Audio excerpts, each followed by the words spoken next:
성부와 성자와 성령의 이름으로 아멘. 다 같이 해주세요. 은총이 가득하신 마리아님 기뻐하소서. 주님께서 함께 계시니 여인 중에 복되시며 태중의 아들 예수님 또한 복되시나이다. 천주의 성모 마리아님 이제와 저희 죽을 때 저희 죄인을 위하여 빌어주소서. 아멘. 성부와 성자와 성령의 이름으로 아멘. 네, 젠더와 이제 그리스도교의 영성 세 번째 새로운 창문.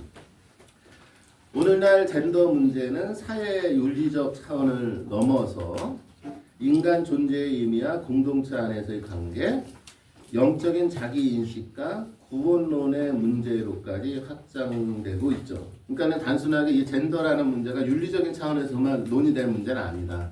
라는 것이죠. 왜냐하면 이 젠더라는 문제가 사실상으로는 구원인론하고 연결되어 왔다라는 얘기죠.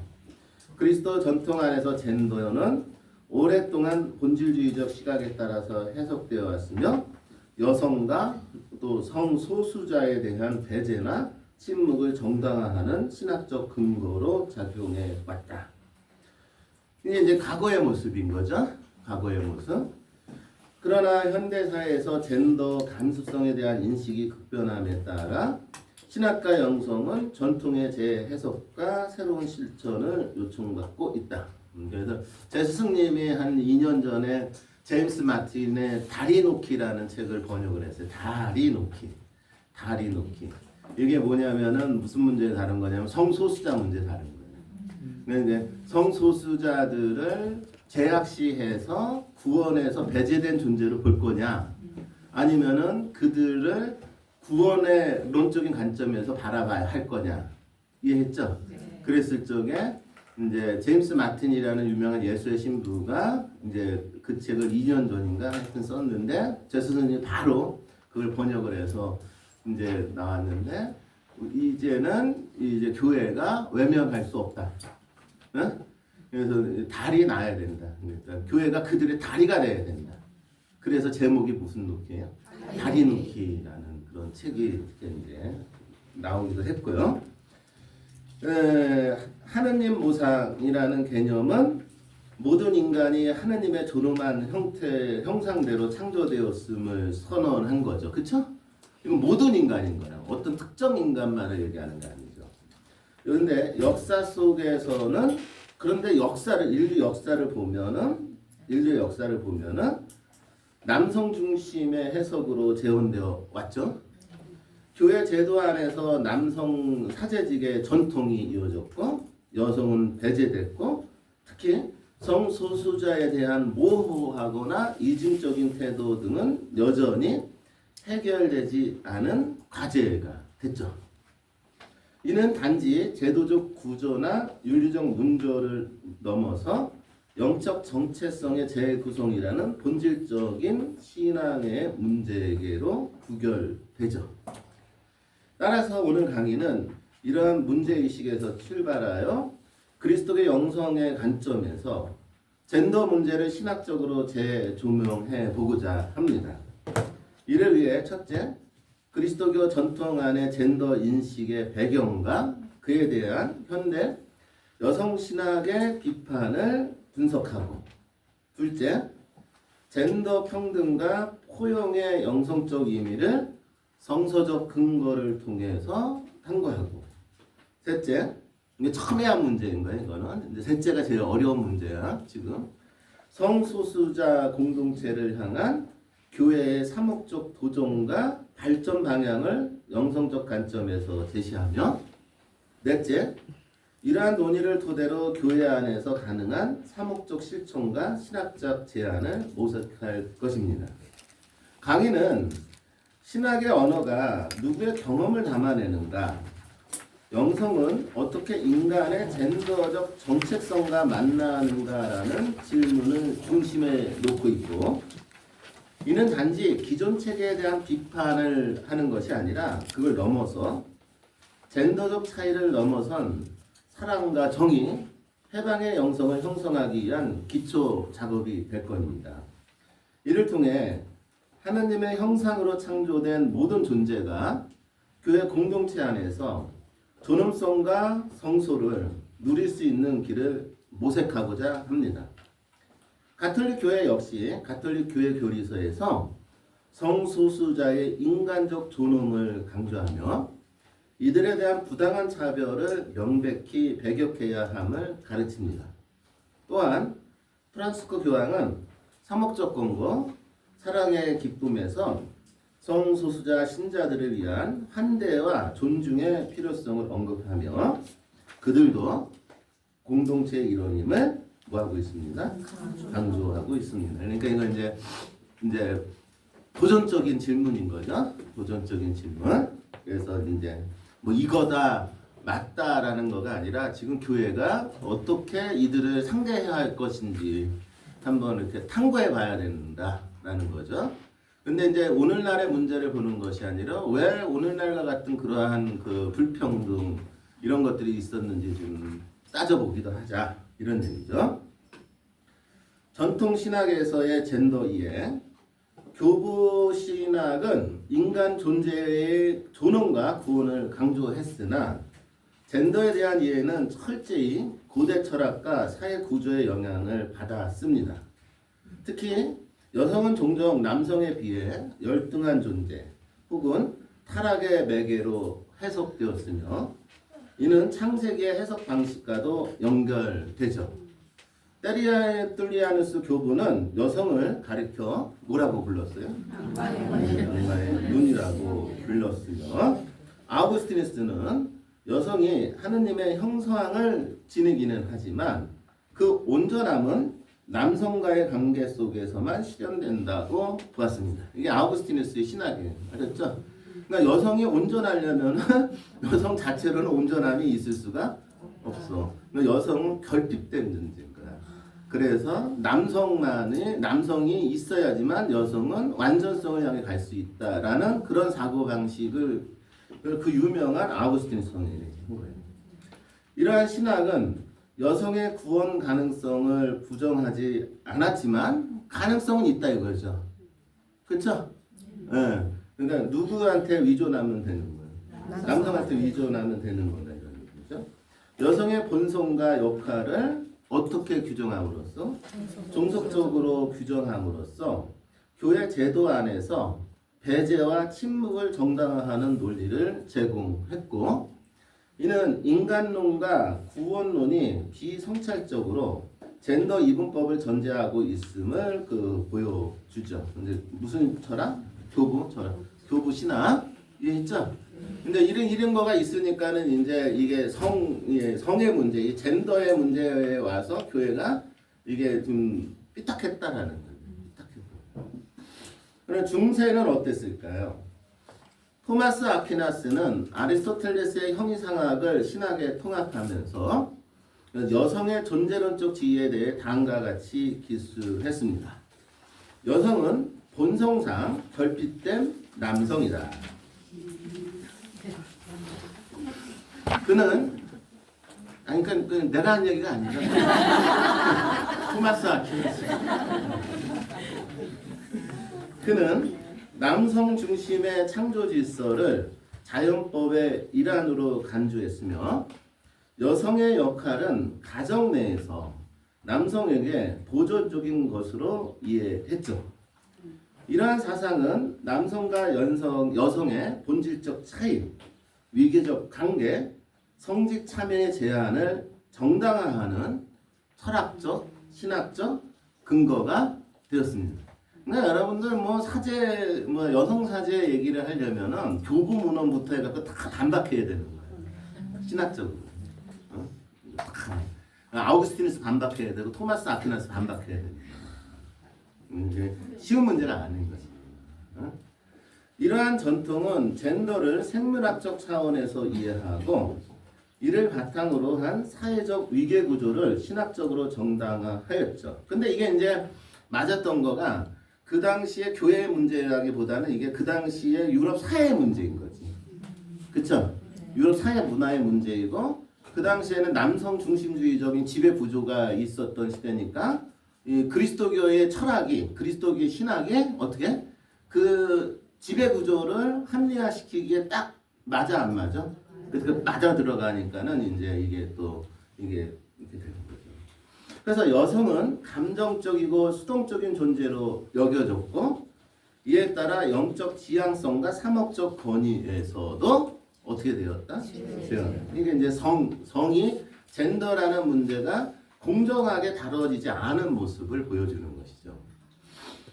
교회 제도와 젠더. 교회는 오랜 세월 동안 남성만이 성직을 맡을 수 있다는 정통을 유지해왔고 이는 예수님이 12제자를 남성으로 선택했다는 성서적 정거에 근거하며 그 이후 사도계성의 역사도 남성 중심으로 이어졌다는 점에서 제도화되었죠. 그러나 이는 성성 본문 자체의 역사적, 문학적 맥락을 고려하지 않은 채 보편적 원리로 오랫동안 오해되어 왔던 것이죠. 여성은 수도회나 교육, 봉사활동을 통해 신앙공동체에 기여해 왔으나 결정권과 제도적 권위에서는 배제되어 왔죠. 이러한 구조는 전통적 가부장제가 신학적으로 내면화된 결과로 볼 수 있고 교회의 가르침은 여성의 역할을 어머니, 순정하느니 보완하는 존재로 고정해 왔으며 이는 젠더 정의의 신학적 발전을 가로막는 구조적 한계를 보여줍니다. 제2차 가치관 공의 이후에 변화의 가능성이 열립니다. 1960년대 제2차 가치관 공의회는 교회의 자기이해와 세상과의 관계를 재정립하면서 여성에 대한 시각에도 변화를 시도하였습니다. 3호 헌장에서는 남성과 여성의 존엄성이 동등하다고 천명하며 여성의 권리, 교육, 사회 참여를 지지하는 입장을 밝혔습니다. 그러나 공의회는 여성의 성직 참여나 제도 개혁에 대해 구체적인 조치를 하지 못했으며 여전히 상징적 포용을 넘어서지 못한 한계를 드러냈습니다. 그럼에도 불구하고 바티칸 공의회를 계기로 여성 신학자들과 평신도 지도자들이 교회 안에서 목소리를 내기 시작했으며 이는 현대 여성 신학의 성장의 중요한 전환점이 되었습니다. 교회가 전통의 권위를 보존하면서도 젠더 정의의 요청에 응답할 수 있을지 여부는 이 시점 이후부터 본격적인 신학적 과제가 되었습니다. 그러니까 이제 이 역사를 통해서 보면은 이 젠더라는 문제가 이렇게 비틀려 갖고 내려왔는데 이게 이제 이 공정성을 다시 회복하고자 하는 움직임이 언제 시작됐다? 제2차 바티칸 공의회에 시작됐다. 이렇게 되는 것이죠. 페미니스트 신학과 젠더에 대한 재해석. 그러니까 재해석이 필요한 거지. 그렇죠? 페미니스트 신학은 20세기 중반 이후 서구 사회의 여성 운동과 함께 등장하였습니다. 여성 해방 운동은 정치, 경제, 사회 전반에 걸쳐 남성 중심 구조에 대한 도전을 제기했고 이는 자연스럽게 종교와 신학의 영역으로 확장되었습니다. 그리스도교 전통에서 여성이 오랫동안 침묵과 종속의 대상으로 자리매김되어 왔다는 문제의식은 신학자들로 하여금 새로운 해석과 담론을 요청하게 만들었습니다. 초기에 여성 신학자들은 전통 신학이 남성의 관점과 경험을, 그러니까 경험이라는 것을 신학은 어떤 경험의 언어를 사용하느냐에 따라 달라질 수 있다. 그렇죠? 그렇죠? 그러니까 주로 전통 신학은 주로 누구의 경험을 남성의 경험을 보편적 진리로 제시해 온 점을 비판하며 이해했죠? 신학의 언어와 내용, 형식이 모두 재구성되어야 함을 주장하기 시작했습니다. 그래서 이들은 성서를 해석하고 하느님의 언어, 교회 구조에 이르기까지 그 뿌리 깊은 젠더 권력의 작동 방식을 해체하는 그 작업을 시도하였죠. 이해했죠? 그러면서 이제 그 대표적인 사람들이 있는데 엘리자베스 존슨 같은 경우는 언어죠. 언어. 뭐의 문제? 언어의 문제를 들죠. 엘리자베스 존슨은 대표적으로 가톨릭 여성 신학자로서 she who is he가 아니지 he가 she는 누굴까요? God, Jesus Christ. 그러니까 이제 하나님인 거지. 그러니까는 이제 she who is에서 하느님을 일방적으로 남성 이미지로만 상징하는 언어 전통을 강하게 비판하였습니다. 그녀는 전통 신학이 아버지, 왕, 주군 등의 언어로 하느님을 표현함으로써 남성 중심의 권력 구조를 신적 질서로 정당해 왔다고 분석했습니다. 존슨은 성경과 전통 안에서 여성적 상징을 발굴함으로써 하느님 언어의 다층성을 회복하고자 했습니다. 언어학적인 측면에서 노력한 사람이 엘리자베스 존슨입니다. 네? 예를 들어 하느님은 이사야서 자식을 잃은 어머니이다. 또 이사야서 상고를 겪는 뭐다? 여인입니다. 루카복음 자애로운 보살핌을 배우는 이도 표현됩니다. 이러한 성경의 언어들은 하느님이 젠더를 무한 분임을 초월한 존재임을 보여줄 뿐 아니라 여성의 무엇 역시 경험 역시 하느님의 신비를 표현할 수 있음을 강조하는 것이죠.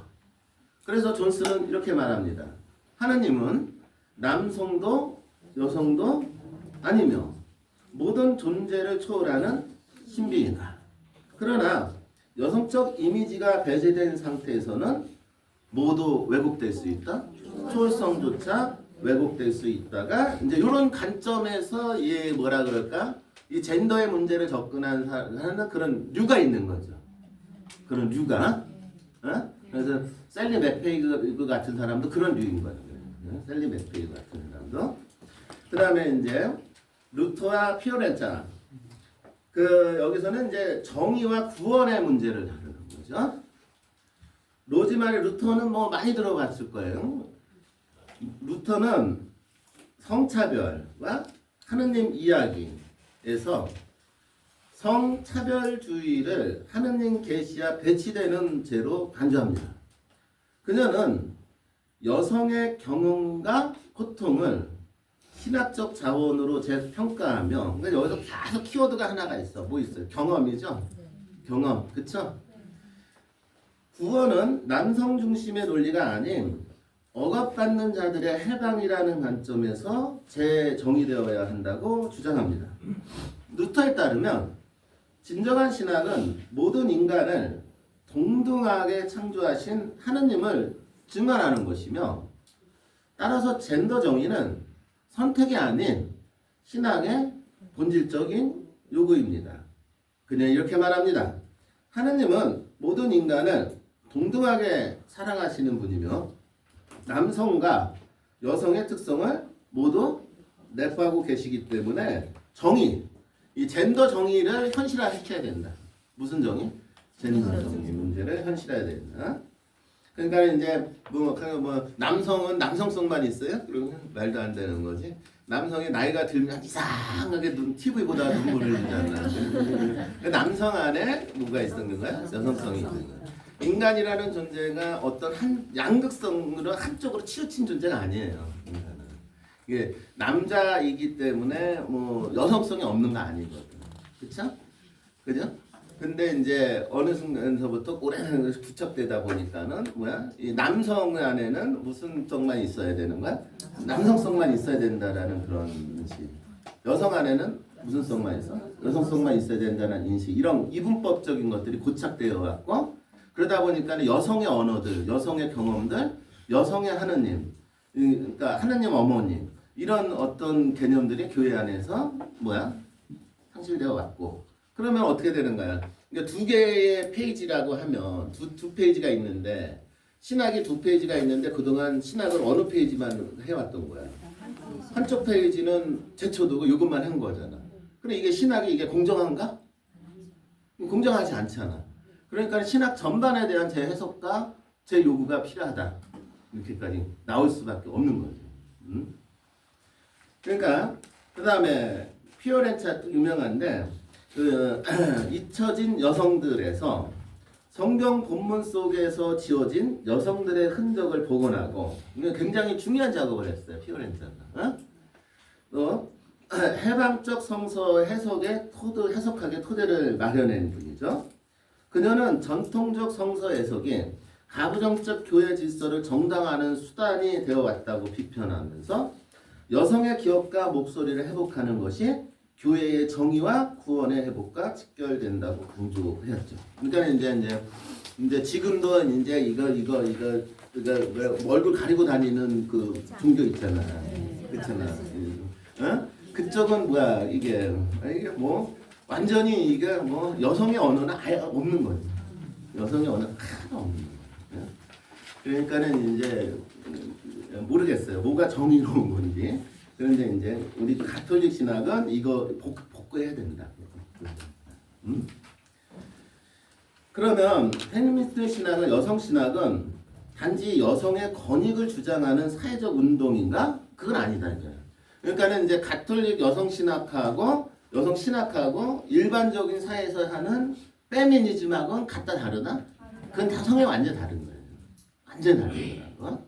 그러니까 가톨릭 페미니즘에서 얘기하는 것은 신학에서 이게 뭔가 정의롭지 못했고 뭔가 표현되지 못했던 것을 제대로 표출하자. 무슨 얘기인지 아시겠죠? 이런 식인 거지 일반 사회에서 얘기하는 페미니스트 운동하고는 좀 달라요. 신학의 전 영역 안에서 하느님을 이해하고 인간을 이해하고 교회와 구원의 구조 자체를 다시 구성하는 전면적 신학 운동이죠. 그래서 그리스도론, 구원론, 교회론, 삼위일체론, 영성신학 등에서 다음과 같은 구체적 기여를 할 수가 있죠. 그러니까 이제 여러분들 난 모르겠어요. 한상신학원에 지금 교회신학 어떻게 가르치고 있는지 모르는데 구원론, 교회론, 삼위일체론, 그리스도는 어떻게 가르치고 있는지 모르는데 한번 질문할 필요가 있죠. 지금 내가 배우고 있는 이론들이 혹시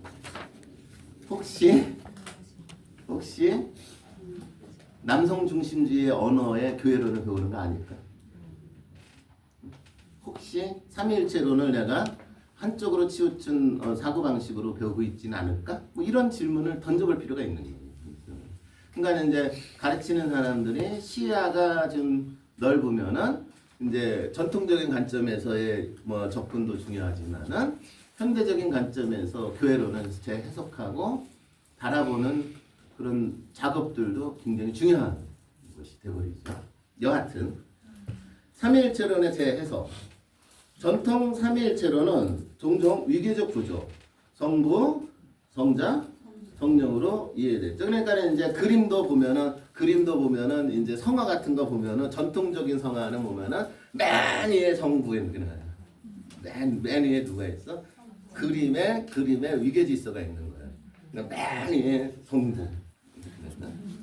그렇죠? 그 다음에 이제 성령. 그렇죠? 그 다음에 뭐야? 성자. 이렇게 돼버리죠. 그죠? 그러니까 그림도 이렇게 보면은 전통적인 위계적으로 이렇게 보면은 그것이 종속론은 아닌데 이상하게 위계적인 구조가 시스템이 있어요. 남성적 질서와 교회 제도의 권위주의를 정당화하는 도식으로 오용되었죠. 이에 페미니스트 신학자들은 삼위일체를 권위나 종속의 구조가 아니라 상호 존중과 사랑의 공동체로 재구성하였죠. 대표적으로 캐서는 라크냐는 삼위일체 하느님은 본질이 아니라 어디에서 드러나는? 관계 안에서 드러나는 사랑이며 우리도 그 안에 참여하도록 초대받는 존재라고 강조하죠. 그녀는 삼위일체를 교회 조직의 권력 모델이 아니라 무슨 성과? 상호성과 개방성의 신앙적 원역으로 제시를 했던 대표적인 그 분이에요. 그 다음에 이제 뭔가 성의 신학. 기존의 신학은 여성의 몸, 특히 생식과 성을 죄의 근원 또는 유혹의 대상으로 간주하면서 영성에서 육체성을 배제하는 경향을 보여왔죠. 이에 대해 페미니스트 신학은 여성의 몸이 하느님의 현존과 은총이 드러나는 장소란을 강조하며 성적 경험과 출산, 모성, 성적 주체성 등을 영성에 주요한 하원으로 회복시켰죠. 루터는 여성의 몸은 생명과 창조, 돌봄의 신비가 교차하는 무슨 공간이라고요? 성사의 공간이라고 표현하는 거예요. 그런데 근데 미켈란젤로가 여러분들 바티칸 성전 졌잖아요. 디자인했잖아. 그러니까 저는 바티칸 못 가봤어요. 못 가봤는데 맨날 TV에 보면은 바티칸 대성전 있잖아. 대성전이 어떻게 동그랗잖아. 동그래 안 동그래? 동그랗잖아요. 동그란데 그게 뭔지 아시죠? 미켈란젤로가 그 뭘 상징한 거야 그게? 자궁이잖아 자궁. 어? 자궁이다. 자궁. 어? 그러니까는 이제 그 미켈란젤로 같은 경우는 교회를 얘기할 때 이게 그리스도의 지체를 얘기할 적에 어떤 개념이 있었던 거야? 교회는 뭐야? 어머니의 뭐야? 자궁이다. 자궁. 그러니까 하나님의 자궁. 어? 이해했죠? 그러니까는 거기에 사람들이 모여서 거기서 창조가 일어나는 거잖아. 그쵸? 그럼 미켈란젤로의 그 그림에는 어떤 이미지가 있는 거야? 아버지 하느님이 있는 거야? 엄마 하느님? 엄마 하느님 이미지가 이미 미켈란젤로에 있었던 거예요. 그러니까 대단한 사람인 거지. 그러니까는 이제 하느님의 모성성을 상징하는 거가 사실은 바티칸 그 대성전 광장이거든요. 그러니까 이게 자궁인 거야, 자궁. 그러니까 이제 이미 그때부터 이제 예술가들은 그런 얘기를 하고 있었던 거죠. 그림으로, 조각으로 예술을 통해서. 근데 이제 그렇지 못한 그 신학은 이제 그렇지 못했던 측면이 있었고, 그래서 이제 이게 굉장히 중요한 건데 여성의 자궁이 뭐라고요? 지금 생명과 뭐야? 창조, 돌봄의 신비가 교차하는 무슨 공간이라고? 이 이미지는 굉장히 오늘날 강조돼야 되는 이미지예요. 굉장히 강조돼요. 얼마나 여성성 자체가 거룩한지, 헐리한지.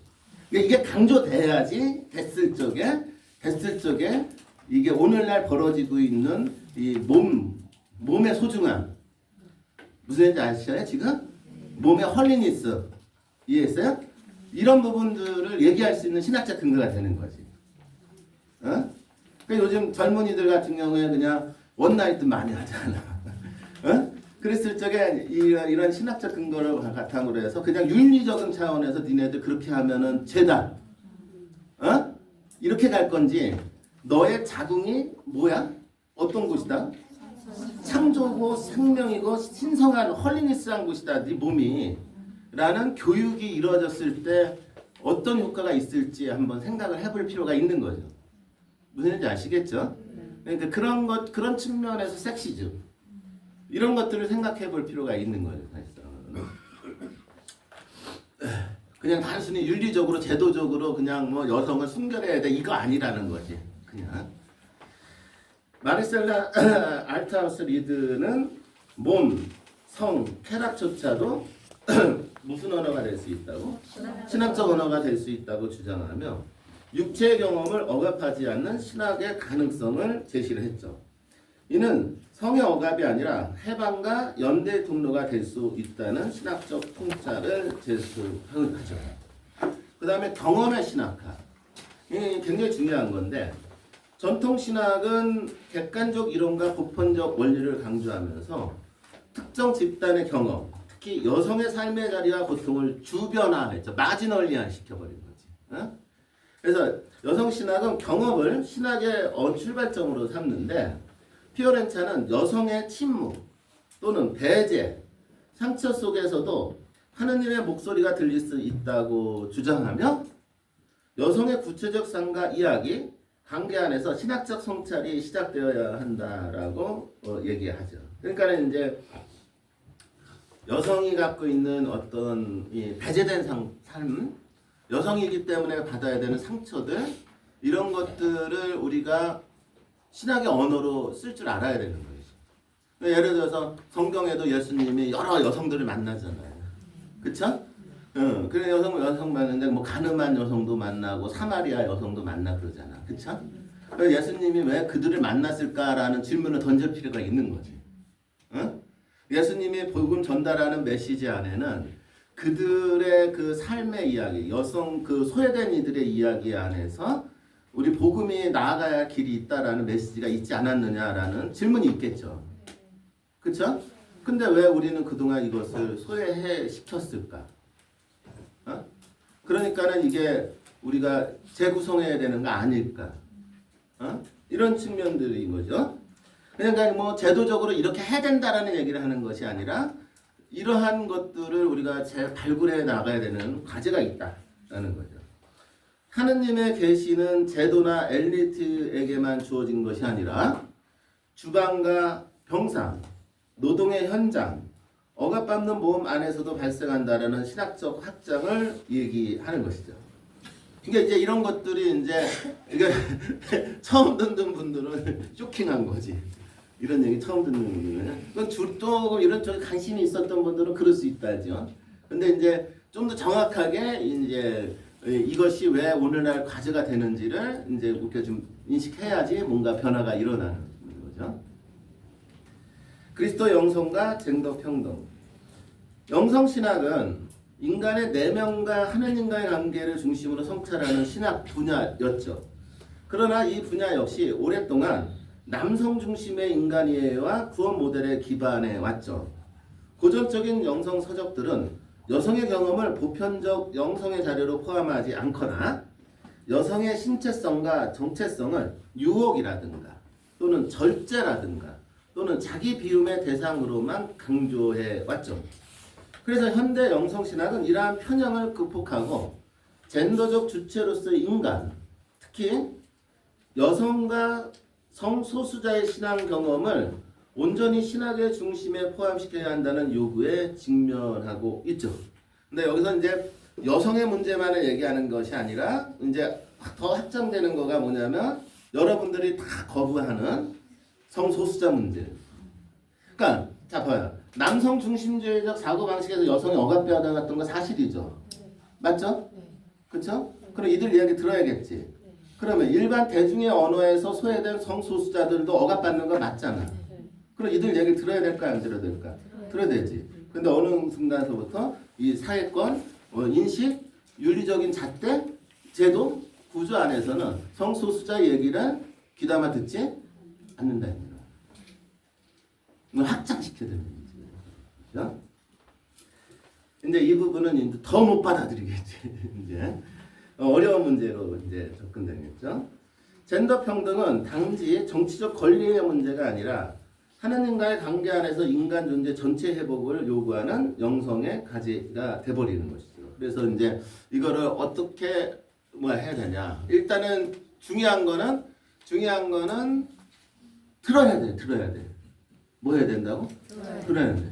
그러니까는 이제 성소수자들 얘기를 들어야 돼, 안 들어야 돼? 들어야 돼. 그들이 왜 그렇게 살아가는지, 그들의 삶이 어떤 방향으로 흘러가고 있는지, 그들의 교회 공동체원의 구성원으로서 이 세상에 살아갈 수 있는 의미를 줘야 되고, 또 우리도 색안경을 보고 그거를 끼거나 편협한 시각으로 바라보는 게 아니라 그들도 우리와 함께 하느님 나라를 향해 건설하는 신앙의 일꾼임을 인정해야 돼, 안 해야 돼? 근데 해야 하려면 어떻게 되는 거야? 기존에 갖고 있는 가치체계, 언어체계, 경험체계를 어떻게 해야 돼? 그러니까 부숴나가는 해체 작업이 있지 않고서는 이게 불가능한 문제가 되어버리는 거예요. 그러니까 십자가의 성령 요한이 얘기했듯이 인간이 갖고 있는 이 체계를 놓지 않고서는 하느님이라는 분을 결코 만날 수 없다라는 거예요. 근데 그게 쉽지가 않은 거예요. 인류가 수천 년에 걸쳐서 아직도 거기 갇혀서 이 진짜 신비 초월을 향해 나아간다고 하지만은 뭔가 미스리딩되고 미스언더스탠딩된 사고 체계 안에서 살아가고 있는 모습들을 우리는 고민해볼 필요가 있다. 이런 얘기입니다. 성서 안에서 포용과 평등의 영성. 성서 자체는 고대 사회 문화적 맥락에서 기록되었지만 그 안에는 젠더 평등의 씨앗이 분명히 존재합니다. 사도 바울은 갈라티아에서 이렇게 얘기하십니다. 유다인도 그리스도인도 없으며 종도 자유인도 없으며 남자도 여자도 없습니다. 여러분은 모두는 그리스도 예수님 안에서 무엇입니다? 하나님. 그러니까 이게 보편성이고 이게 원래 맞잖아요. 그쵸? 가톨릭이라는 교회가 종교가 좋은 거는 뭐냐면은 거듭 얘기냐 보편성을 지향한다라는 면에서 굉장히 나는 메리트가 있다라는 거거든요. 보편성을 지향한다. 그래서 보편성이라는 개념 안에서는 모든 장벽이 허물어질 수 있는 거잖아요. 그렇죠? 근데 문제는 항상 뭐냐면 보편성을 지향해서 모든 장벽이 허물어진다라는 얘기는 기존에 내가 보호받았던 그 장벽의 틀이 어떻게 되는 거예요? 없어지기 때문에 불안을 느낄 수밖에 없다라는 얘기가 되겠죠. 그렇죠? 그래서 항상 질문인 거죠. 가톨릭은 진짜 어느 정도 지금 보편적인가? 라는 질문이 늘 남아있는 거죠. 이 구절은 그리스도 안에서 모든 사회적 분열과 위계가 해체되고 궁극적인 포용성과 평등이 실현됨을 나타내죠. 예수님은 사마리아의 간음 중에 붙잡힌 여인, 막달라 마리아 등 당대 사회에서 주변화된 여성들을 어떻게 하고? 존중하고 뭐로? 대화의 주제로 인정하셨죠. 이는 복음서의 영성이 경계와 차별을 넘어서 무엇을? 사랑의 실천임을 분명히 보여줍니다.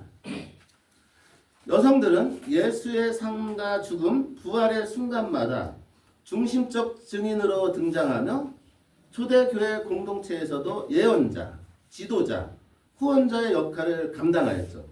이러한 성경적 자료는 젠더 평등의 영성적 기초를 제공합니다. 그래서 우리나라에서 이러한 그 신학이 전개도 되지 않았는데 이미 여성으로서 거의 사제적 삶을 산 분이 하나 있잖아요. 강한수 골룸방, 그렇죠? 그래서 내가 이번에 강한수 골룸방 공부하면서 내가 진짜 행복했던 게 이렇게 이 양반은 신학적 이런 그런 거 없었어. 그런데 신앙을 받아들이고 나서 말 그대로 이 양반은 말 그대로 주문모 신부 뒷바라지 한 게 아니야.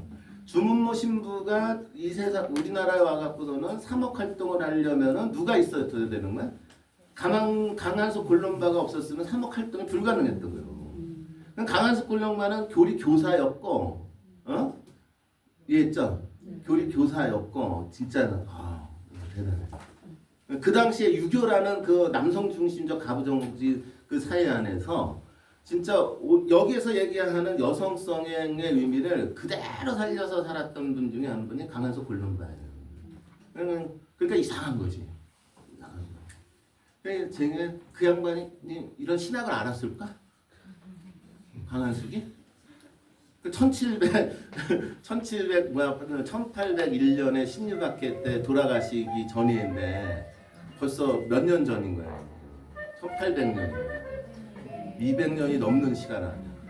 그러면 그 200년 전에 이미 그러한 삶을 살 수 있었던 그게 뭘까? 그런데 강한숙 골룸만만 그런가? 그리스도의 영성사를 이렇게 들여다보면은 예를 들어서 뭐 성녀 브리짓다, 시에나 까딸이나 뭐 이런 여성들 이렇게 들여다보면은 그냥 감동이 나와요. 감동이. 엄청나거든요. 그들이 얘기하는 파워풀한 얘기들이. 그러니까는 이제 언어가 그들의 언어를 귀를 기울여야 돼, 안 기울여야 돼? 소외된 이들 안에 근데 엄청난 하느님의 선성, 하느님의 초월성, 신비가 나타나 있는데 우리 너무 이거 외면한 거 아니에요? 이런 관점에서 성소수자라고 해서 하느님의 신비가 드러나지 않는다라고 누가 확정할 수 있겠느냐? 이런 문제까지 연결돼야 됩니다. 그래서 젠더 평등은 하느님의 형상이라는 신학적 기초에 세워져 있고 모든 인간은 하느님의 모상으로 창조되었으며 그 존엄은 젠더, 계급, 민족, 능력 여부와 무관하게 동등하죠. 영성은 바로 이 존엄의 회복과 실현의 과정이며 따라서 젠더 정의는 영성의 부처적 주제가 아니라 무슨 주제일 수밖에 없어요?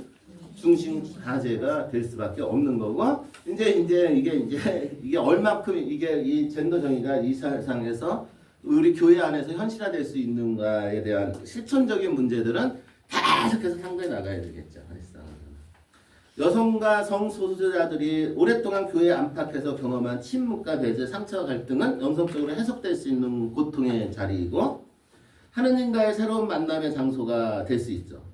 마거리 팔리는 이를 사랑과 정의의 관계 윤리로 설명하며 모든 관계에서 존중과 상호 책임의 영성을 강조합니다. 즉 젠더 평등은 단순한 윤리적 요구를 넘어 모든 관계에서 하느님의 사랑을 구현하는 가정이라는 것이죠. 이러한 영성은 고통받는 자와 연대하는 해방의 영성, 경계를 허무는 무슨 영성? 포용의 영성, 성찰과 변화의 무슨 영성? 테너시적 영성이라고 그렇게야 될 수 있는 거죠. 그러니까 복음 선포할 수 있는 영성으로. 그러니까 이제 이런 것들이 이제 우리한테 과제가 되죠. 그렇다면 이제 이게 과제죠. 여기까지 이해했죠? 그게 이해된 거야. 그래도 어느 정도 동의하잖아요. 가야 돼요?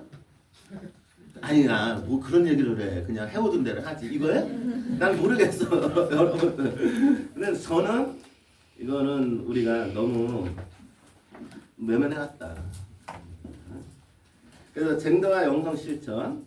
그리스도의 영성은 신비적 침묵이나 내면의 평화에 머물지 않는다. 젠더 정의의 영성은 교회 안에서 구체적인 실천을 예를 요구한다.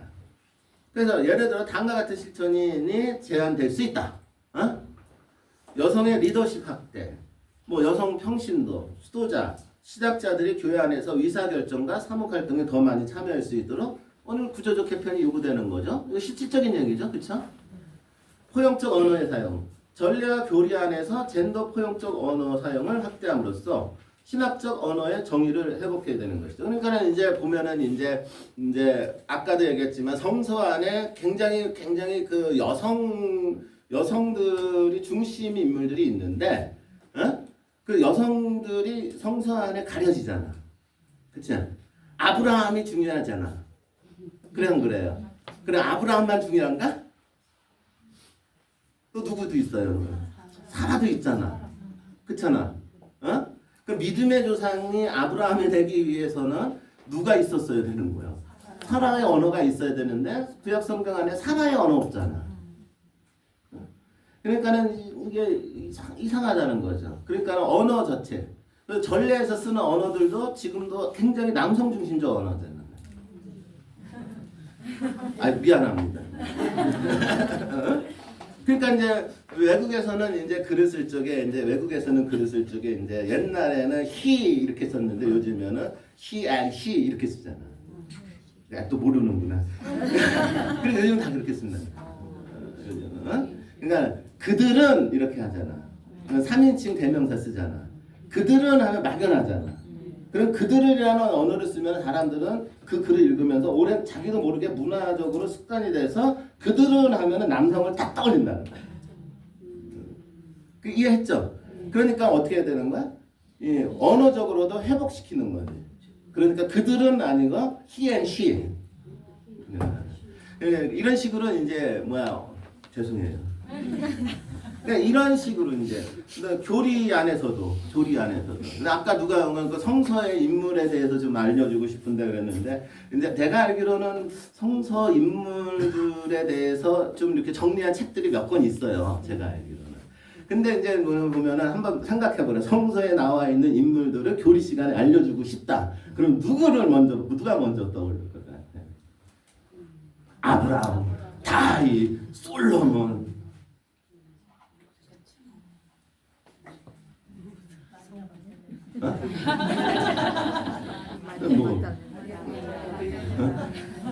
신약에 와서야?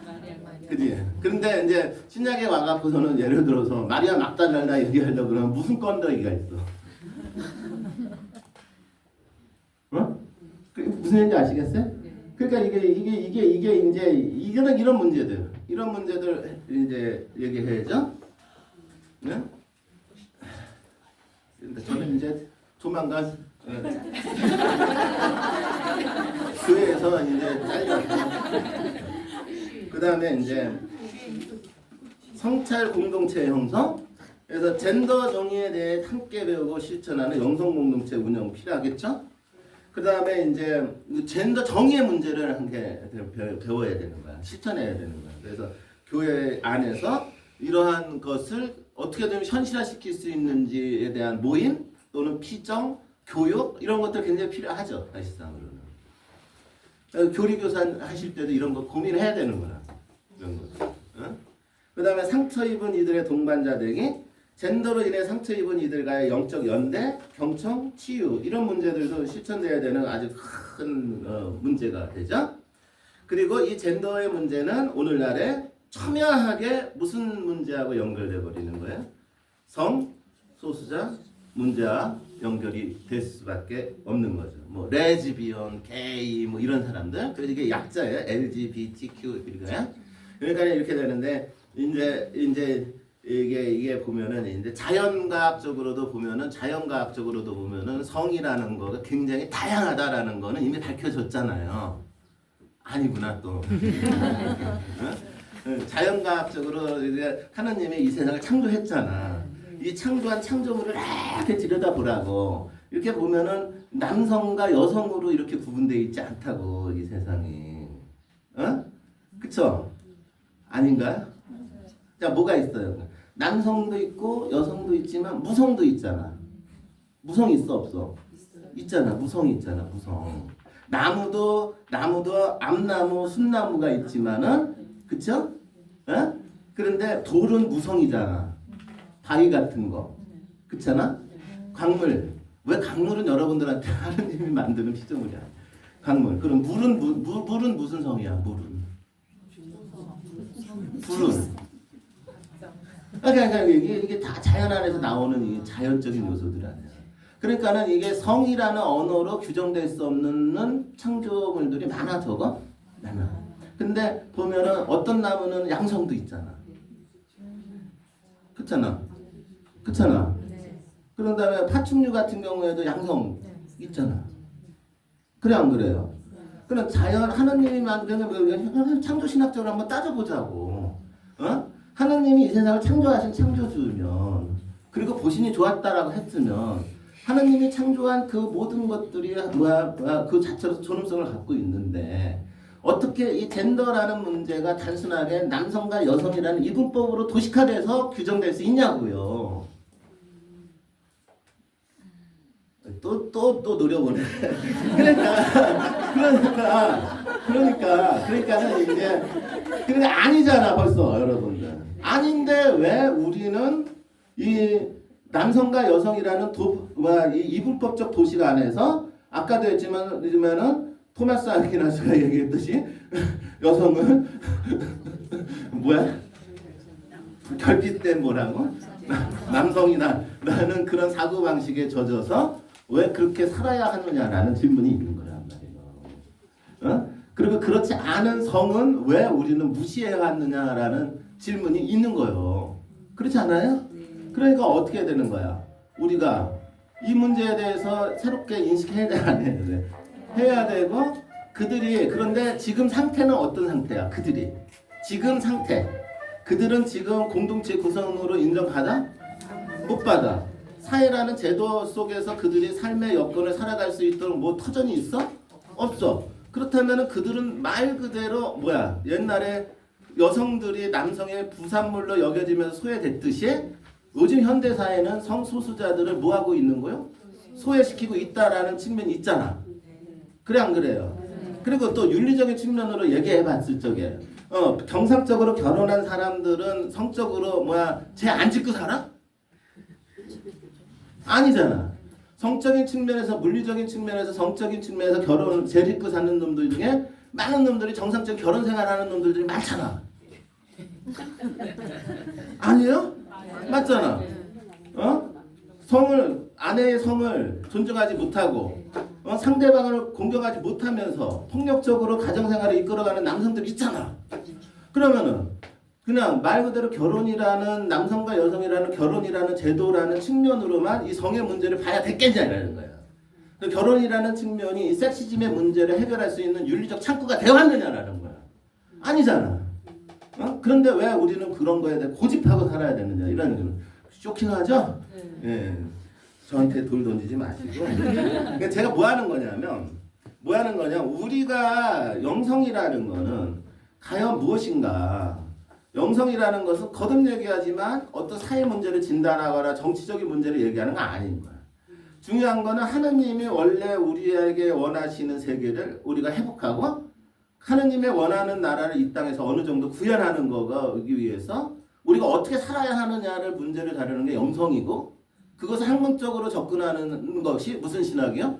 영성신학이야. 근데 지금 분명히 이들이 소외되고 있는데 우리가 이들의 소리를 듣지 않는다면 나는 신학자인가?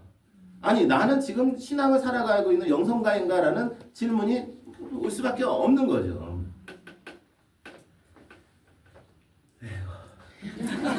그래서 자 이제 봐봐요. 이제 그리스도교 신앙은 모든 인간이 하느님의 형상으로 창조되었음을 고백하죠. 그러나 역사적으로 성소수자 신자들은 교회 내에서 주변화되고 침묵을 강요받고 받은 존재였죠. 그들의 존재는 때로는 죄로 또는 병리적 현상으로 때로는 도전적 문제로 취급되었으며 이는 하느님의 보편적 사랑과 인간 존엄에 대한 교리 가르침과 심각한 빈장을 일으켜 왔죠. 성소수자에 대한 영성적 접근은 단순히 포용이나 관용의 차원을 넘어 이들이 하느님의 형상으로서 영적 자원과 신학적 통찰을 지닌 주체임을 인식하는 데까지 나아가야 하는데 이는 오늘날 그리스도교 공동체가 사랑과 환대, 정의의 공동체로 거듭나기 위한 본질적 과제가 될 수밖에 없는 것이죠. 근데 문제는 이들을 우리가 받아들일 적에 서로가 엄청나게 힘들 거라는 거야. 그쵸? 엄청나게 힘들 거라는 거야.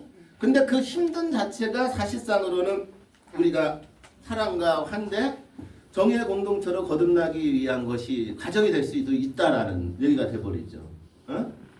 그러니까 우리가 언제 성장하냐라는 거. 언제? 교회가 언제 성장하냐. 교회가 언제 성장해 왔던가. 항상 보면은 문제가 있고 위기가 있고 갈등이 있을 때 교회가 성장해요. 이해했죠? 그래도 개인이 성장하는 과정도 마찬가지라는 거. 개인이 이 사람이 내적으로 성장하는 프로세스를 보면 분명히 이 사람의 개인의 그 삶에서는 진짜로 뭐 내적으로 외적인 것이 아니라도 내적으로 비참한 상황까지 갔을 적에 이 사람한테 성장이 일하는 요소가 나오거든. 안 그런가요? 맞아요. 그렇잖아요. 우리 삶의 경험은. 그렇다면 이것은 단순히 인간의 문제인가? 인간이 모여있는 공동체에도 똑같은 거란 말이에요. 그러니까는 이 가정 안에서 굉장히 혼란스러운 그런 프로세스가 있을 거고 그 안에서 갈팡질팡하는 가정 안에서 하느님을 따라가는 것이 일종의 식별이고 그 하느님 섭리가 아니겠냐. 그러니까 우리가 그동안에 이거 얘기하면 시끄러워지고 교회가 혼란스러워져 라고 해서 멈춰야 되냐? 아니면 오히려 그 혼란스러움을 우리 성장의 발판으로 삼아야 되냐? 무슨지 아시겠어요? 요 문제에 대한 선택이 다른 거란 말이야. 그랬을 적에 이게 혼란스러우니까는 이거 그냥 놔두자라고 하면은 나는 보수주의자야. 혼란스러워도 이것을 발판으로 담아야 된다라고 하면 나는 진보주의인 거예요. 무슨지 아시겠죠? 근데 이것도 아니고 저것도 될 대로 되라는 이건 관심이 없는 사람. 그러니까 그렇다고 해갖고 뭐 내가 이쪽을 선택한다 저쪽을 선택한다 그래서 나쁘다 좋다 얘기를 하는 게 아니야. 이쪽에도 선이 있고 이쪽에도 선이 있어요. 무슨지 아시겠죠? 하지만 이쪽에도 악이 있고 이쪽에도 악이 있단 말이야. 성소수자 신자들은 종종 정체성과 신앙 사이의 갈등과 긴장을 경험한다. 그래서 이제는 우리의 입장에서 보기보다는 이제 성소수자 입장에서 한번 보자. 그래서 이제 제가 상담하다 보면은 이제 양성애 때문에 상담 오는 경우가 있거든요. 그러니까 자신의 아들이 또는 자신의 딸이 이렇게 되는 거야. 그러니까는 양성적인 성향 때문에 그리고 어떤 자매님은 평생 결혼해서 살았는데 저 자매님은 무성애자야. 그러니까 무슨 얘기냐면 이성에게 메리트를 못 느끼는 사람이야. 근데 물리적으로는 뭐야? 여자로 태어났다. 그러니까는 전통적인 사고방식에는 여자는 뭐해서 살아야 돼?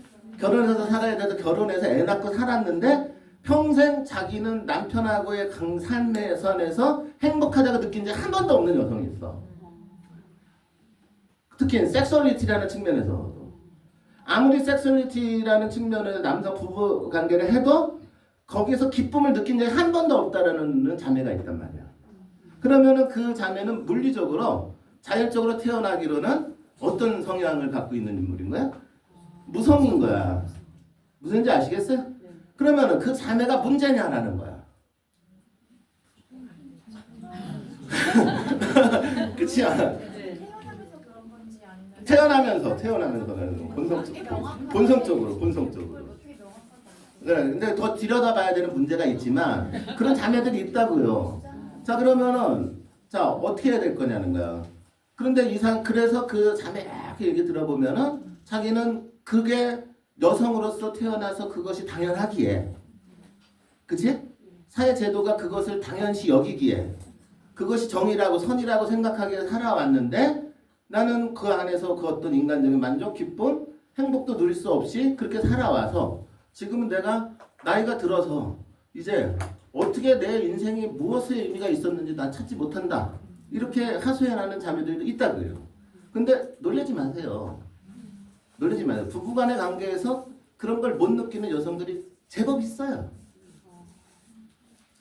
자, 그러면 이런 문제들 우리는 왜 이들의 이야기를 듣지 못했을까? 우리는 그러니까 이들의 입장에서 한번 보자 이거죠. 성소수자 신자들은 종종 정체성과 신앙 사이에서 갈등과 긴장을 하면 그런 사람들이 신앙생활을 할 때 어떤 느낌이 있을 것 같아요? 그러면 나는 뭐야? 죄인이야. 나 같은 놈은 신자 생활을 하면 돼? 안 돼? 안 돼. 이렇게 돼버린단 말이죠. 어? 그러나 그 안에는 깊은 영적 여정과 신학적 통찰의 가능성이 자리한다. 신학자 패트릭성은 성소수자 영성을 무슨 신학이라고 표현한다고요? 이게 이제 첨예한 거죠. 지금 아까 질문한 거와 똑같은 거야. 이게 경계선의 신학인 거란 말이에요. 그러니까 이제 조금만 잘못하면 빠져. 무슨지 아시죠? 그래 좀만 잘못 얘기하면 빠지고 잘못되면은 이게 뭐야 탈퇴할 수 있어. 맞으면 이게 경계선 영상이에요. 쉽지 않은 거다. 사회적 소외와 상처의 자리에서 하느님을 체험하는 특별한 방식을 강조하죠. 그러나 그 안에 이런 게 있다. 그래서 경계적 존재성, 제도교회와 사회 모두에게 이중 배제를 경험하며 제도교회와 사회 모두 안에서 무슨 배제를 경험한다고요? 이중적인 배제를 경험하며 그 경계에서 하느님의 포용성과 은총을 깊이 체험하기도 한다. 이게 참 아이러니한 문제가 되는 거죠. 그 다음에 거절과 차별, 침묵과 상처의 경험이 하느님의 동봉과 구원의 통로로 전환되고 있기도 하고, 그렇죠? 이것도 아이러니하죠. 네. 그 다음에 진정으로 수용하는 신앙 공동체를 향한 깊은 갈망과 또한 창조적 실천이 굉장히 사이에서 힘들어하는 그런 모습들이 있죠. 이러한 영성은 단순히 비정상적인 신앙이 아니라 그리스도 영성의 본래 목적인 사랑, 자유, 해방의 실현을 드러내는 하나의 방식이 될 수 있죠.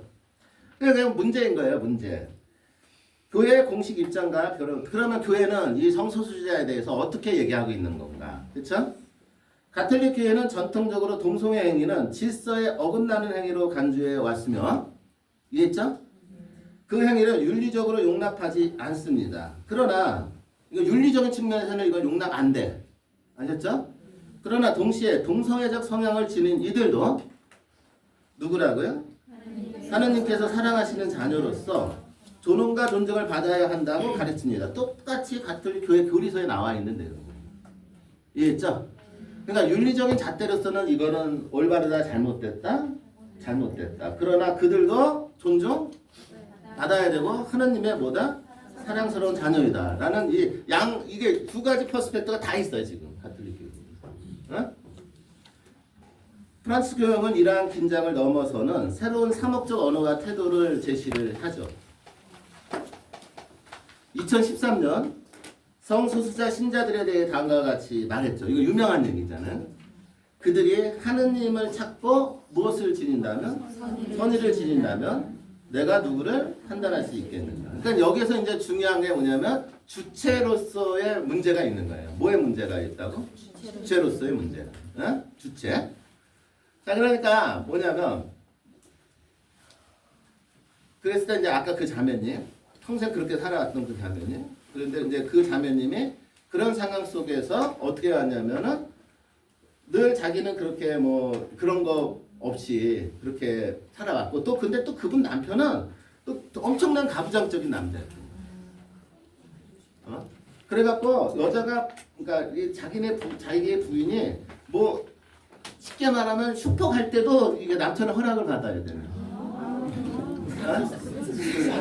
근데 또 재밌는 게 그 남편이 또 돈은 되게 많아. 돈은 되게 많아. 그래갖고 아내가 원하는 건 다 사줘.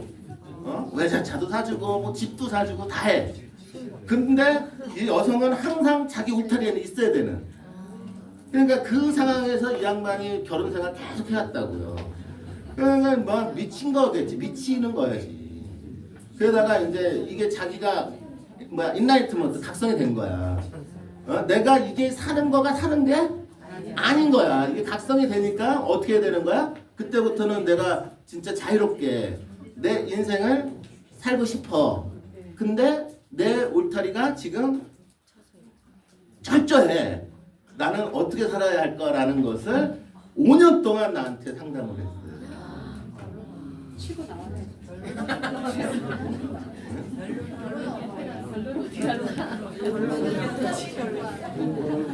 뭘 것 같아요? 지금 잘 살아. 지금 잘 살아. 왜냐면 사랑이야. 사랑. 그 남편을 사랑하게 만들었다고.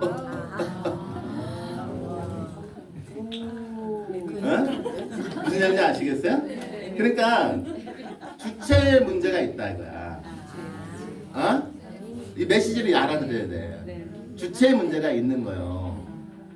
내가 어떤 상황에 빠져 있기 때문에 그 잘못된 상황에서 내가 탈출하느냐, 아니면은 그 잘못된 상황 그 자체를 내가 수용하느냐. 요거에 따라서 내 삶의 질이 완전히 달라져요. 그랬을 적에 뭔가 억압되어 있고 잘못된 상황이지만은 그 안에서 선을 이루려고 하는 삶을 살아가면 그 안에서 삶의 원동력, 내가 살고 있다, 얼라이브하다, 살아있다, 이것이 나가오고 나에게 삶의 의미를 줘요. 무슨지 아시겠죠? 그렇게 함으로써 그 문제를 탈출해 나가다 보면은 이 사람은 그 억압된 상황에서도 뭔가 선을 이루고 있는 이런 상황이 돼버려요. 이런 상황에 그런 식으로 해갖고 한 5년 걸렸어요, 그 양반은. 근데 지금은 너무 행복하대요. 그 다음서부터는 저를 안 만나지. 왜냐면 이제 이미 행복하니까는 못 성당도 안 다니지 이제.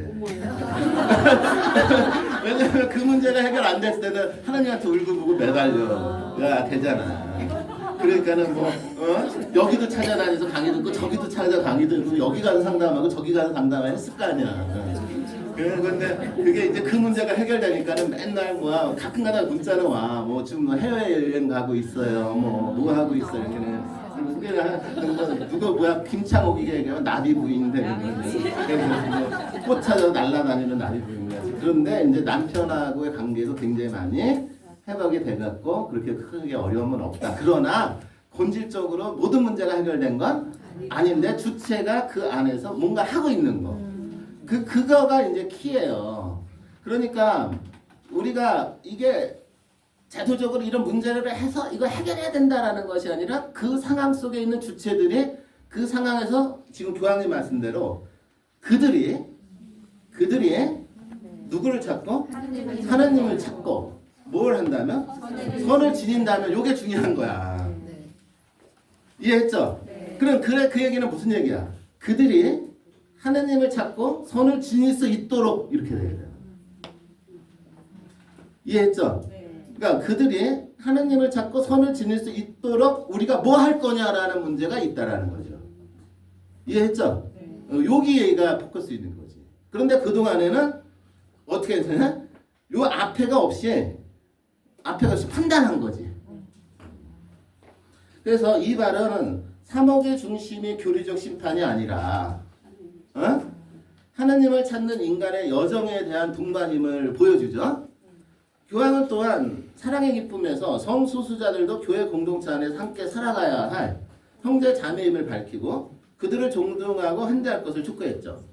그래서 이제 사례, 케이스 스타디, 그러면은 이런 것이 그냥 말이냐 아니면 지금 실천되고 있냐? 실천되고 있다 이거는 거야.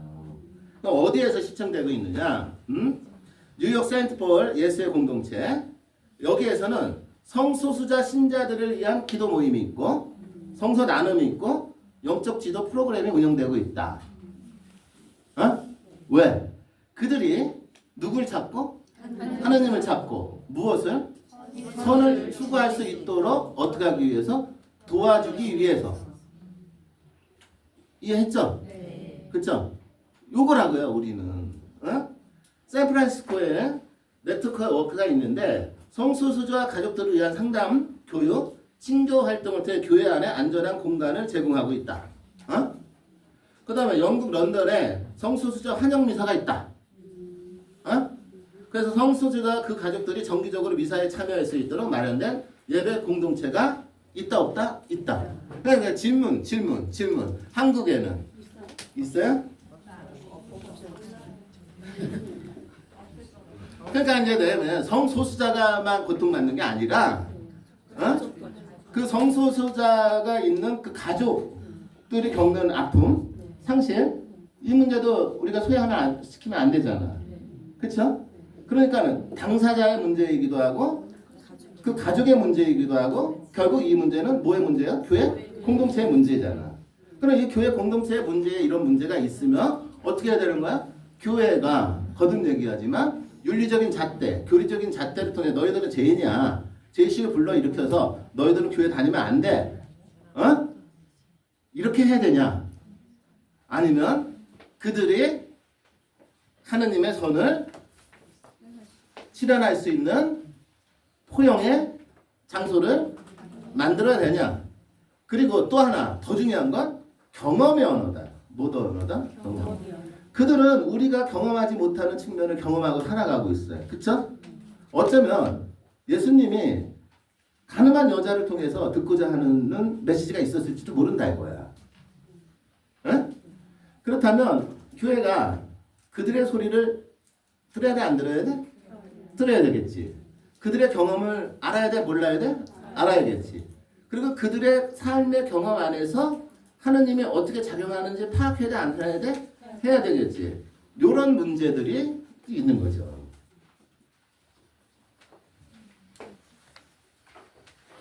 그래서 신학적 전환과 사목적 제한인데요. 성소수자 신자들을 향한 교회 사목은 이제 인류학적 이해와 신학적 인식의 전환을 필요로 합니다. 단순히 윤리적 기준을 유지하는 것을 넘어서 교회는 다음과 같은 실천을 통해 하느님의 집으로서의 교회를 형성해 나가야 하죠. 첫 번째, 듣는 교회. 성소수자는 신자들의 이야기와 신앙을 경청하는 공간이 굉장히 필요로 합니다. 그러니까 뭐 어떤 수도에서 하든 교구 차원에서 하든 본당 안에서 하든 근데 나는 본당에서 좀 했으면 좋겠어. 근데 우리 나라에서 이게 안 되잖아요. 아니 나라에서 교회에서 그런 움직임 무브먼트라는 영성운동은 국가적인 정치하고 상관이 없어요. 사실상으로 얼마든지 소규모로 이루어질 수 있고 그것이 선을 향해 간다면 가능한 얘기인 거죠. 그리고 신학적 근거가 없는 것도 아니고 그러니까는 이게 이제 쉽지는 않으니까는 이제 일반 신자들이 본당에서 하기는 어렵고 이제 수도에서 좀 헌신을 해서 시작을 하면 그러면 일종의 이제 수도원의 또 다른 사도직으로서 한번 접근해 볼 수 있는 요소들이 있겠죠. 근데 아까도 얘기했지만 지금 하고 있잖아. 케이스 스터디 얘기해 줬잖아. 예수에서 해 안 해? 예수에서 하는데요, 그쵸? 여러 가지 움직임이 있는데요, 그쵸? 그러니까는 크게 한다라는 개념이 아니라 이런 부분에 대해서 우리가 이렇게 접근해야 될 필요가 있는 것이죠. 그다음에 신학교육의 개편. 이건 아주 영원히 숙제겠지 뭐. 젠더와 섹스ου얼리티에 대한 신학적 논의가 사제 영성과 평신도 교육에 포함되어야 하고 그래서 제가 지금 하고 있는 거잖아요 지금. 누구? 여기서 처음으로 이거 어디 본당에서 해봐요. 저 새끼. 근데 내가 본당 다니다 보면 이런 문제 때문에 고민하는 신자들이 있는데 그렇잖아요. 미친다니까요. 그러니까 많지 않아. 있다고. 있는데 그럼 어떻게 하라고. 영적 돌봄의 학자 심리 상담과 영적 지도를 통한 돌봄 제공. 그래서 이제 제 친구가 뭐 독일 유학 간다 그런 얘기 했었잖아요. 내가 그거를 이제 환영하는 이유가 걔가 쓰고자 하는 키워드가 뭐냐면 영적 돌봄이에요. 케어. 스피리추얼 케어인데 영적인 돌봄을 하는데 심리학적인 툴을 갖고 한다. 그랬는데 이제 영적 돌봄을 하려면은 이제 이 사람들이 왜 이질렀는지 봐야 될 거 아니에요. 이질러지는지. 근데 이질러지는 걸로 보는 것 중에 키워드가 하나가 특히 이 사람은 사제니까 사제들을 스피리추얼 케어해야 할 필요가 있는데 영적으로 돌봐야 되는데 사제들을 영적으로 돌보기는데 사제들이 이렇게 이질러진 이유가 뭐냐라고 얘기를 했을 때 두 가지를 얘기하더라고. 하나가 나르시시즘. 나르시시즘. 그다음에 하나가 권위주의. 그래서 이제 이 권위주의와 나르시시즘에 대해서 지금 학사학위 논문을 써서 요거를 실천적으로 어떻게 사제들을 돌볼 수 있겠느냐라는 논문을 쓰러 가는 거예요. 그렇게 가는 거야. 그러니까 이제 논문이라는 건 학위 받으러 가는 거 아닌 거예요. 그래요. 그렇게 갖고 와갖고 이 세상에 기여하려고 공부하는 거지. 그쵸? 공부 뭐 박사학위 10개 있으면 뭐해. 그냥 맨날 안 나가고 자기 좋은 것만 하면 의미가 없지. 그러니까는 이제 그런 식으로 이제 했는데 나는 이제 거기다가 요청한 게 플러스 사제만 포커스를 마치지 말고 그리스도 신앙인의 영적 돌봄으로 보자. 그래서 이제 그리스도 신자들 사이에 있는 나리시즘이 있고 무슨지 아시겠죠? 그래 이런 측면들도 좀 이렇게 좀 갔으면 좋겠다. 뭐 이런 얘기 했었죠. 그래서 중요해요. 앞으로 계속 우리가 공부해야 되고 접근해야겠죠. 그다음 환대 상징성 회복. 그래서 이제 전례, 미사, 성사에서 모두가 환영받는 언어와 상징 사용을 사용할 줄 알아야 되겠죠. 그러니까 이제 성소수자가 오든 그래 뭐 이게 좀 이게 성당에 오면 어떻게 되는 거야? 외면받는다는 느낌을 갖게 좀 환대받는다는 느낌. 환대받는다는 느낌으로 이렇게 좀 가야 되는 거 아니겠어요? 일반 신자들한테도 너무 냉랭한. 그러니까는 교육이 필요한 거고. 그러니까는 이제 계속해서 어떤 단체들이 뭔가 소리를 내는 거가 중요한 거고, 그쵸?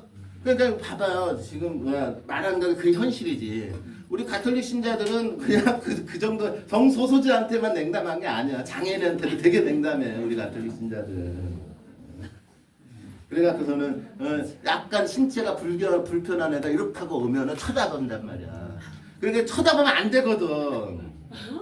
그 왜 쳐다봐? 그러니까 나하고 똑같은 사람이라고 생각하면 시선이 가지가 않는 거야. 무슨 얘기인지 아시겠어요? 쟤는 나하고 다르다고 생각하니까 쳐다본다고. 그러니까 그 순간에 이 당사자는 그게 상처라고. 무슨 얘기인지 아시겠어요? 그러니까는 이게 우리는 장애인들 구박 안 했는데 천만에 장애인들 몇 명만 가봐. 당장 신부님한테 이상한 소리 나온다고요. 뭐라 그러는지 알아요? 저들이 앉아있어갖고 이상한 모습으로 앉아갖고 내가 미사에 집중을 못하는데 이렇게 얘기한다고 신자분들이. 응? 그래서 내가 항상 얘기잖아요. 가톨릭 신자들 중에 나쁜 놈들 많다고.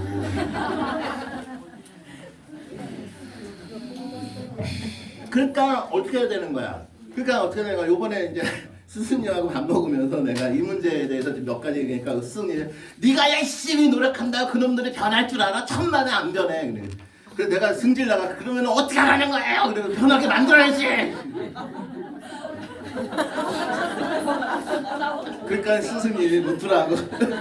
그러니까 이게 한 사람이 노력해서 될 문제가 아닌 거예요. 그러니까 스승님도 안 싸워봤겠어요? 응? 몇십 년 그렇게 하면서 싸워봤겠지. 싸워봤는데 안 변하더라 이거야. 그러니까 내가 하는 얘기가 그럼 안 변한다고 안 하면 돼요.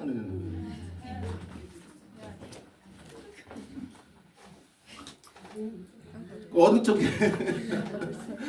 그래서 저도 이제 어느 순간에 이제 나이가 들면은 이제 몇 년 더 하다 보면은 이제 신앙인들이 안 변하는 모습을 보고서는 스승님 같이 얘기하겠지. 내가 몇십 년 해봤는데 안 변하더라. 그런 얘기를 그래도 해보고 그런 얘기를 해야 될 거 아니야. 그쵸?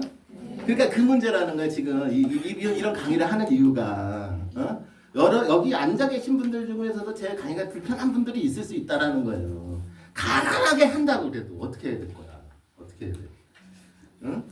그래서 교수 평가 이제 만점 나오는. 이제 마무리. 자, 신학적 사목적 가치와 제한. 젠더 정의 하느님 나라의 비전. 그리스도교 신앙은 궁극적으로 하느님 나라의 실현을 지향한다. 하느님 나라는 차별과 위계, 억압과 배제가 사라진 정의롭고 화해된 공동체이며, 그러니까 내가 항상 얘기하지만 글을 쓴다라는 것은 글을 예쁘게 쓴다는 것이 아니라 글을 쓴다는 건 그거에 대해 책임을 진다는 거예요. 응? 살려고 한다라는 거죠. 그러니까는 이게 문학으로서 끝나는 게 아니라 아름다운 글이 아름다운 글로 아니라 그것이 삶에서 현실했을 때 그게 문학이지. 이는 현재 교회 안에서 먼저 구현되어야 할 영적 현실이다. 이 문장 자체가 멋있잖아, 아름답잖아. 근데 이게 현실화시킨다는 게 얼마나 어렵냐.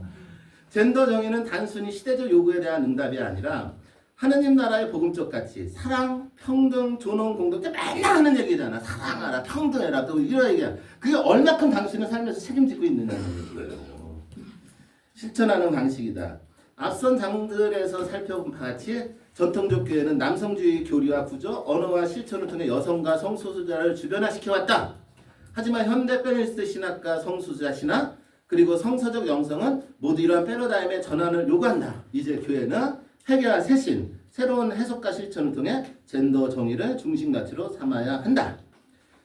자, 언어와 인식의 전환이 필요하다. 현대 신학은 다음과 같은 측면에서 근본적인 전환을 모색해야 한다. 하느님 언어의 재구성, 하느님을 가리키는 언어에서 남성 중심의 이미지와 비위계적 개념을 탈피하고 성성에 등장하는 다양한 상징, 어머니, 지혜, 바람 등을 회복하여 하느님의 초월성과 포용성을 드러낸다.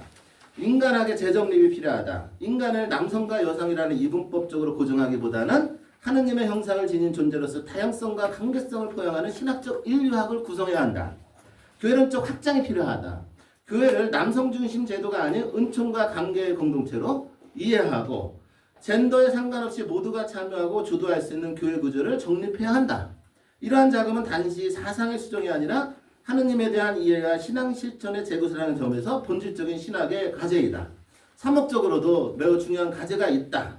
첫째, 대화와 교육의 장이 마련이 굉장히 필요하다. 신자와 사목자들 모두를 대상으로 젠더와 섹슈얼리티에 대한 이해를 높이는 교육 프로그램이 필요하다. 젠더 관련 성경에서 교회의 가르침, 현대 신학을 다루는 세미나, 워크숍, 성찰 모임 등을 통해 교회 내 대화 문화를 형성해야 한다. 이거 많이 필요한데 좀 하죠. 영적 돌봄과 동반자 사목 강화, 젠더로 인해 상처받은 입은 이들을 위한 심리적 영적 동반이 강화되어야 한다. 개인적 고백과 성찰을 넘어서 이거는 자꾸 개인적인 문제로만 끌고 가지 말고 상처를 공동체가 함께 짊어지는 구조로의 전환이 필요하다. 영적 지도, 치유 공동체, 쉼터 제공 등은 교회가 하느님의 자비를 실천하는 방법이다. 나는 이런 것들을 좀 우리가 현실적으로 조금만 노력해서 만들어 나갈 수 있는 거라고 저는 굉장히 많이 생각을 하거든요. 발상으로. 그 다음에 이제 포용적 리더십과 참여기획, 여성과 성소수자들이 교회의 의사결정 구조에 실질적으로 참여할 수 있는 제도와 문화가 필요하다. 이건 좀 장기적인 프로젝트가 있어야겠죠. 이는 대표성의 차원이 아니라 하느님 백성 전체의 공동체금을 구현하는 것이죠. 그다음 상징과 전례의 언어 재구성, 전례 안에서 사용하는 언어, 이미지, 상징이 모두를 환영하는 방식으로 변화되어야 한다. 형제 여러분이라는 표현 대신에 이건 당연한 거죠. 형제자매 여러분, 인류가족, 하느님의 모든 자녀들 등의 포용적 언어 사용은 상징적 차원에서도 공동체의 변화를 이끌게 되는 것이다. 저는 오늘 강의를 통해서 뭘 하는 거냐면은 도대체 영성이 뭐냐. 영성이라는 것은 무엇을 하느냐라는 것을 여러분들한테 셀프닝으로 보여주는 거예요. 거듭 얘기하지만. 영성이라고 하면은 사람들이 다 쉽게 하는 거예요. 영성이 뭐야 그러면 영성 하느님을 따르는 거지 이렇게 막연하다는 거지. 근데 그게 영성이라는 게 그런 게 아닌 거예요. 계속 얘기하지만 이 시대를 살아가는 우리 하느님을 따르는 신앙인들이 이 시대의 상황 안에서 어떻게 하면 하느님의 말씀을 또는 하느님의 뜻을 구체적으로 현실화시킬 수 있느냐의 문제가 무엇이다? 영성입니다. 그러니까 이걸 구체적으로 현실화시키기 위해서는 어떻게 되는 거예요? 과거에 어떤 형태의 영적인 삶의 방식이 있었다. 이거 중요해 안 중요해? 중요하겠지. 그쵸? 왜냐면 그거는 그 시대의 사회 문화적 맥락 안에서 이것을 실천하기 위해서 만들어낸 실천적 방법론들이니까. 그렇겠죠? 그런데 과거의 문제만을 다뤄갖고는 무슨 의미가 있어요, 우리한테? 그렇다면 오늘날의 시대에서 우리가 살아가고 있는 이 시대에서 그리스도의 영성은 어떠한 실천적 방법을 찾아야 할 거냐라는 질문을 던져야 되는 거고, 그래서 저게 이제 제일 중요시 여기는 거가 그동안 잃어버렸던 언어를 회복하자 이거예요. 잃어버렸던 경험을 회복해야 된다 이거예요. 잃어버렸던 언어와 경험은 어디에 있느냐? 꼭 마지널 리드, 일종의 소외된 이들 속에 찾아지고 있는데, 그리고 하나님은 그들과 함께 하고 계시니까 어떻게? 그들과 대화하고 그들과 함께하는 공동체를 만들어가야 되는 것이다 라는 거죠. 근데 그렇게 하기 위해서는 우리는 뭐 해야 된다 이거죠. 그렇죠? 그러면서 우리 나름대로 삶의 방식이 변화가 되겠지. 어느 날 본당 안에 성소수자들을 위한 성서 모임이 있고 성소수자들과 함께하는 미사가 있고, 무슨지 아시겠어요? 예? 그들과 대화하는 프로그램이 있고, 그들도 우리와 함께 하나의 하나님의 창조된 존재로서 살아갈 가치가 있는 그런 존재임을 우리가 서로가 다 받아들이고 인식하고 하나가 되어가는 날. 한마디로 뱀과 호랑이와 사람이 싸우는 날, 서로가 평화로운 날, 그 세계를 우리는 만들어가야 되는 거 아니냐라는 거야. 그런 측면에 대해서 고민하지 않고 그런 측면에서 실천하는 삶의 영식이 없는 상태에서 도대체 영성을 얘기할 수 있겠느냐? 그 중에 하나가 바로 지금 얘기하는 뭐의 문제인 거야? 그동안에 이제 여성 신학적인 관점에서 여성의 문제는 많이 다뤄왔단 말이에요. 그렇죠? 근데 이제 뭐의 문제는 안 다뤄오고 있었던 거야, 지금? 성소수자의 문제는 또 안 다뤄오고 있었던 거죠. 그렇죠? 그러니까 이런 문제에 대해서도 뭐 지금 뭐 이제 뭐 얘기하지 말라는 거죠. 다음 시간이 이제 마지막이 이제 뭐냐면은 이제 웰빙이죠. 뭐라고? 웰빙. 그러니까 도대체 잘 사는 게 뭐냐? 그러니까 사람들이 이게 제 스승님하고 이제 식사하면서 이제 많은 얘기는 안 해요. 많은 얘기를 하는데 몇 가지 포인트적인 얘기를 하는데, 내가 이런 얘기를 하는 거야. 요즘은 사람들이 영성 강의를 엔터테인먼트로 여기는 거야. 엔터테인먼트로.